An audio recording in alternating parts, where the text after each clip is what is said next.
नमस्कार दोस्तों, मेरे इस वीडियो में आप सबका स्वागत है। आज के इस वीडियो में आपको रस एवं इसके अंग के बारे में बताने जा रहा हूं। तो चलिए शुरू करते हैं। रस क्या है? रस के बारे में पहले जानने की कोशिश करेंगे।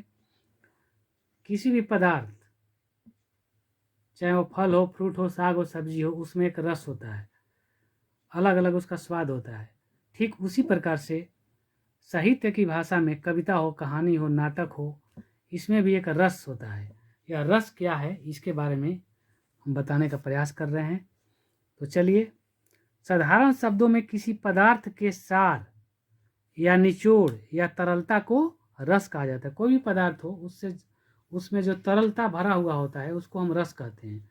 परंतु साहित्य में रस ऐसे आनंद को कहा जाता है जो पाठक, श्रोता या दर्शक को किसी भी रचना को पढ़ने, सुनने अथवा मंच पर अभिनीत होते देखकर प्राप्त होता है। जब कोई कविता है उसको हम पढ़ते हैं या सुनते हैं, नाटक है उसको हम देखते हैं, सिनेमा है उसमें अभिनय करते हुए कलाकारों को हम देखते हैं, तो उससे जो हमें आनंद प्राप्त होता है उसको हम रस कहते हैं। तो साहित्यिक भाषा में रस का मतलब होता है आनंद, और खाने पीने के अर्थ में रस का मतलब होता है उसका एक प्रकार से जूस। जैसे किसी भी फल का अलग अलग स्वाद होता है, उसका अलग जूस होता है, लेकिन साहित्य के अर्थ में रस का मतलब होता है आनंद। तो साहित्य से प्राप्त आनंद को हम क्या कहते हैं? रस कहते हैं। रस क्या है? तो साहित्य से प्राप्त होने वाले आनंद को रस कहा जाता है।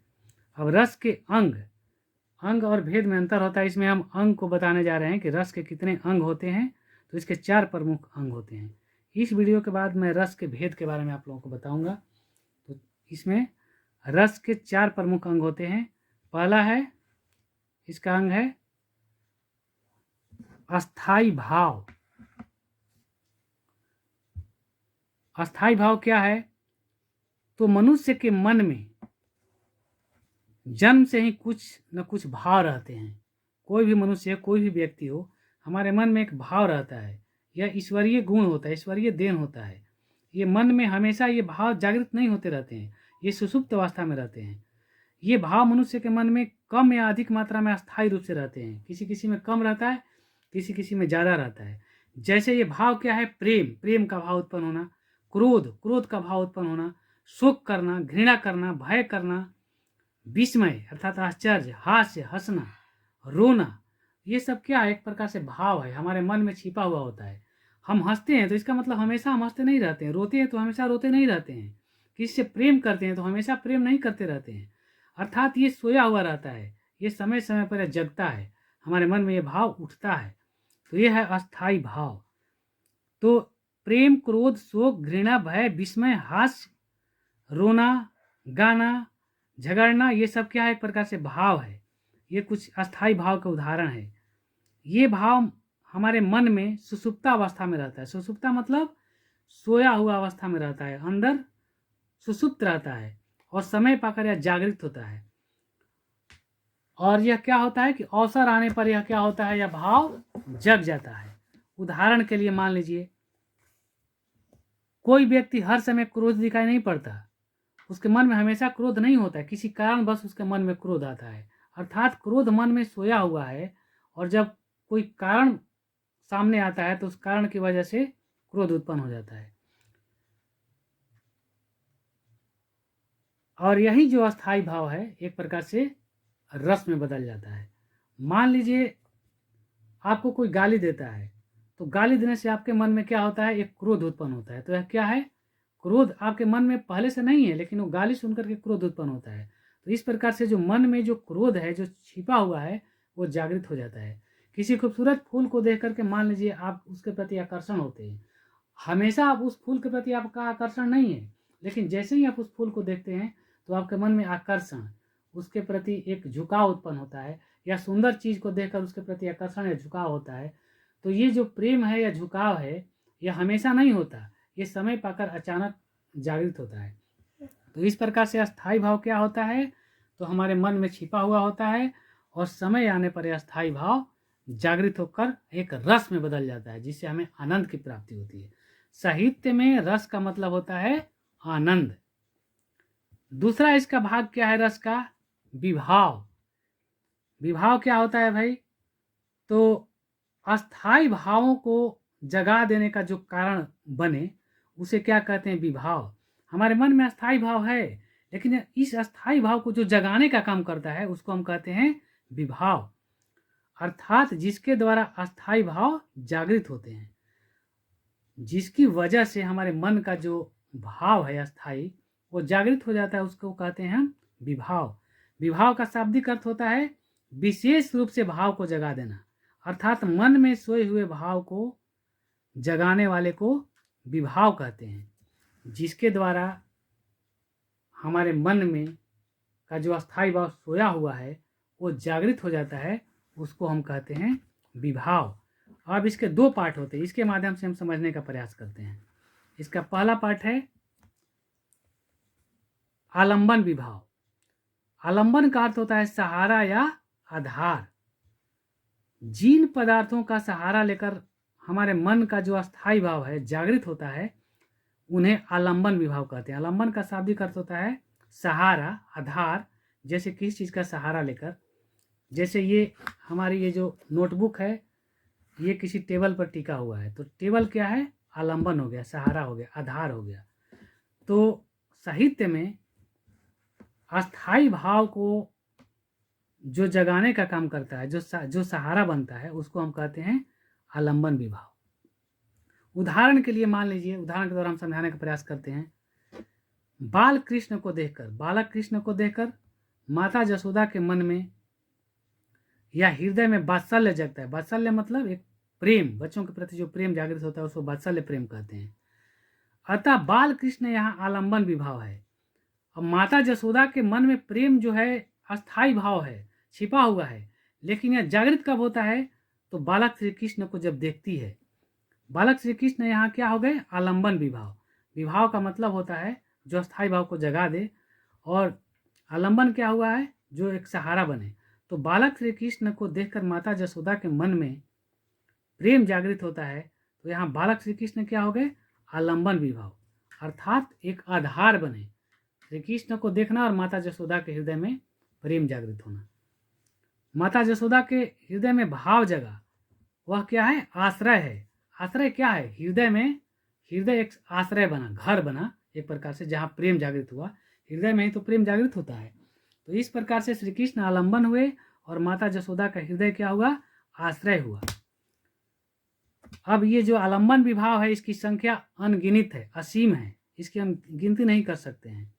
ये अनेक रूपों में यह आलंबन विभाव हमारे मन में आ सकता है, जागृत हो सकता है।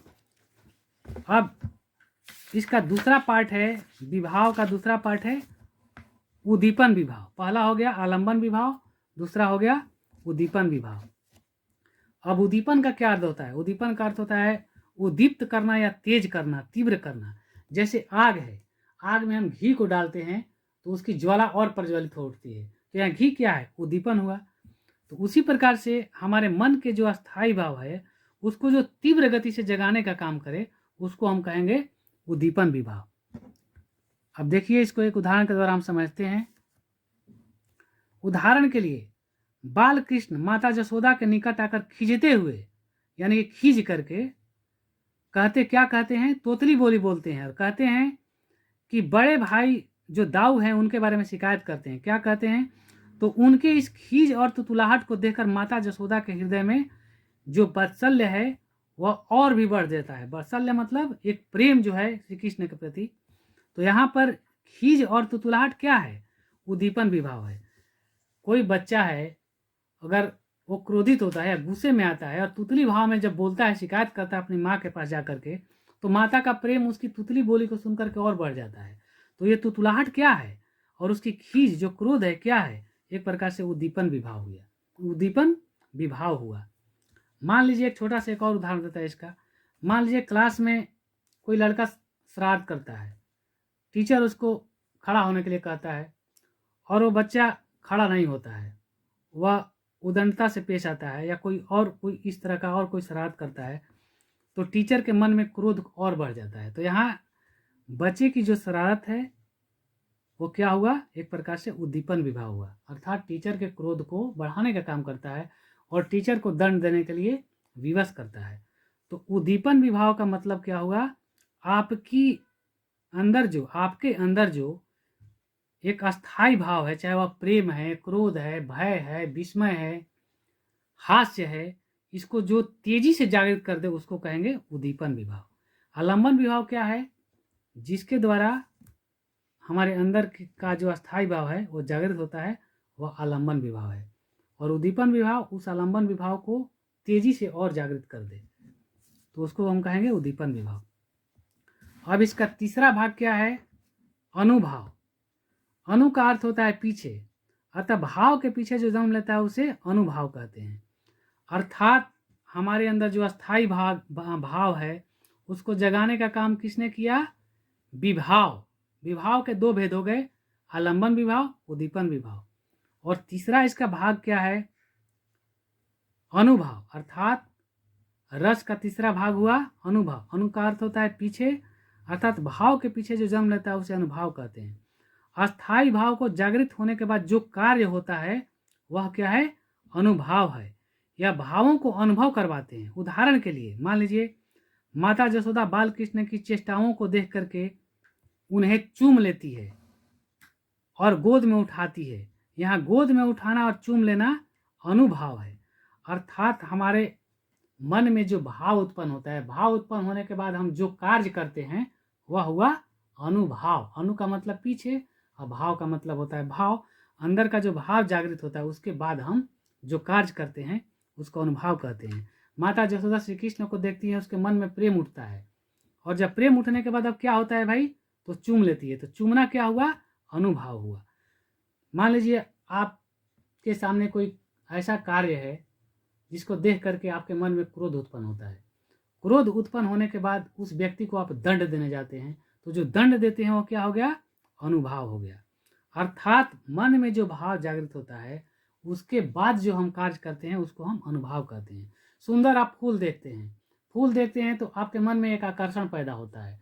आकर्षण पैदा हुआ अर्थात आपके मन का जो आकर्षण है, अस्थाई जो भाव है जो छिपा हुआ है, जागृत हो गया। अब आप क्या करते हैं भाई, तो उस फूल की तरह आकर्षित होकर उसके पास जाते हैं। पास जाते हैं तो क्या करते हैं, या तो उस फूल को आप सूंघेंगे, उसका स्मेल क्या है, छुएंगे, और फिर वो क्या करेंगे, हो सकता है आप उसको तोड़ लेंगे। तो अर्थात आपके मन में जो आकर्षण पैदा हुआ, उस आकर्षण के बाद आपने जो कार्य किया वह अनुभव हो गया। अब रस का चौथा भाग क्या है, संचारी भाव। संचारी भाव क्या है, तो अस्थाई भाव के बीच बीच में प्रकट होने वाले भावों को संचारी या व्यभिचारी भाव कहते हैं। ये सारे जो भाव है कहीं ना कहीं अस्थाई भाव के इर्द गिर्द घूमते रहते हैं, अर्थात अस्थाई भाव को जगाने का काम करते हैं, बढ़ाने का काम करते हैं, घटाने का काम करते हैं। तो ये जो मेन इसके केंद्र में क्या है, अस्थाई भाव।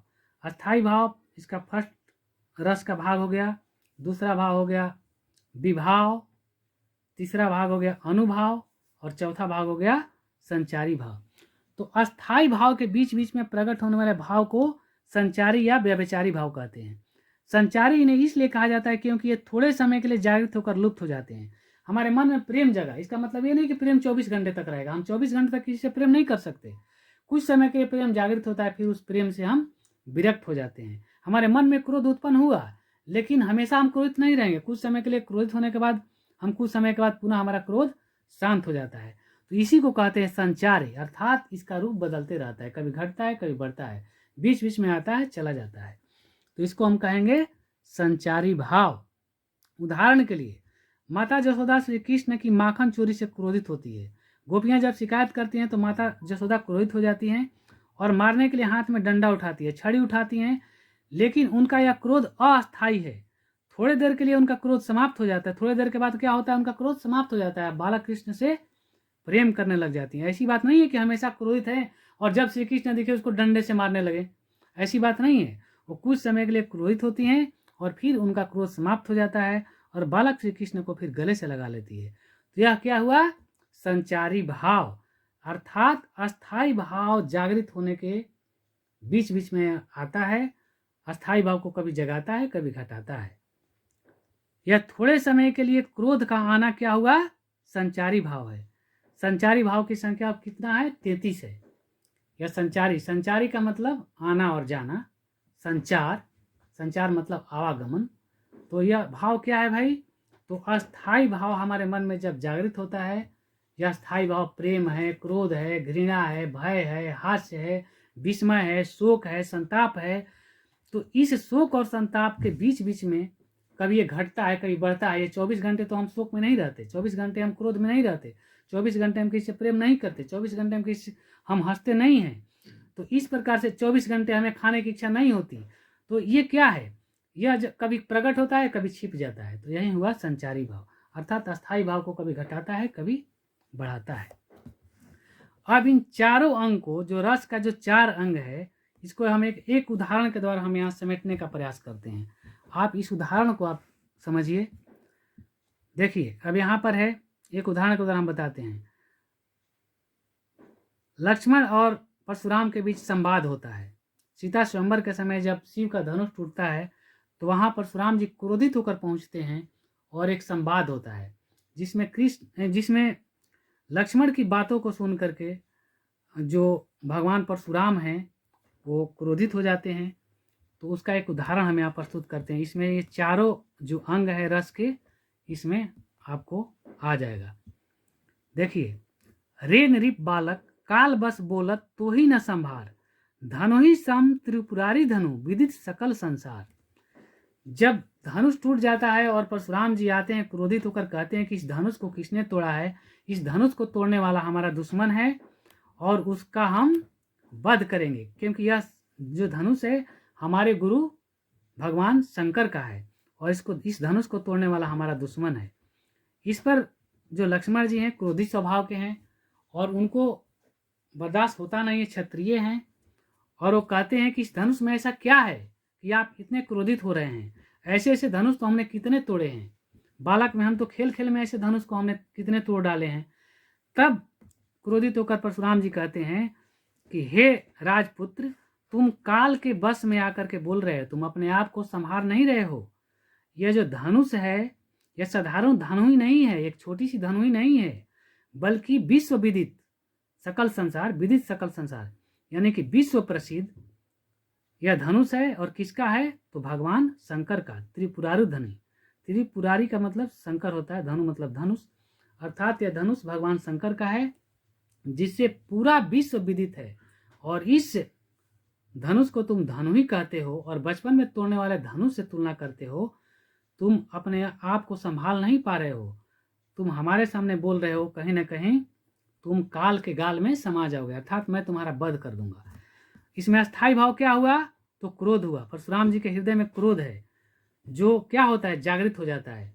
ठीक है, आश्रय क्या है यहाँ पर, विभाव। आश्रय क्या है, परशुराम का हृदय, परशुराम के हृदय में क्रोध जागृत होता है। आलंबन क्या है, शिव धनुष का भंग, शिव धनुष का टूटना क्या होता है, क्रोध को जागृत करना। तो आलंबन के सहारा क्या हुआ, अर्थात शिव का धनुष। उद्दीपन क्या है, लक्ष्मण का व्यंग में बोलना। उद्दीपन मतलब भगवान परशुराम के क्रोध को और बढ़ाना। तो ये क्या हुआ, लक्ष्मण व्यंग में बोलना। लक्ष्मण जी जब व्यंग में बोलते हैं कि ऐसे ऐसे धनुष को हमने कितने तोड़े हैं, तो शिव का जो ये परशुराम जी का क्रोध है और बढ़ जाता है। तो ये हो गया उद्दीपन। अनुभाव क्या है, लाल आंखें, कटु शब्द, आवेग। अब अनुभाव क्या हुआ, अस्थाई भाग तो जग गया क्रोध, और क्रोध के बाद क्या हुआ, परशुराम जी का आंख जो हो गया, आंखें जो है लाल हो गई और वो कटु शब्द बोलने लगते हैं, तलवार उठा लेते हैं, अपनी फरसी को, तलवार ने अपनी फरसी को उठा लेते हैं। संचारी भाव क्या हुआ, उग्रता, यानी कि क्रोधित होना, उग्र होना, ये उनके हृदय में जागृत होता है, जो कभी शांत होता है और कभी बढ़ जाता है। तो आज का ये वीडियो हम यहीं पर समाप्त करते हैं। और ये हुए रस के 4 भाग। अगली वीडियो में हम आपके लिए लेकर आएंगे रस के भेद। तब तक के लिए हम इजाज़त चाहते हैं। और ये वीडियो अगर आपको पसंद आए तो आप इसे लाइक, सब्सक्राइब और शेयर करना। थैंक यू, धन्यवाद।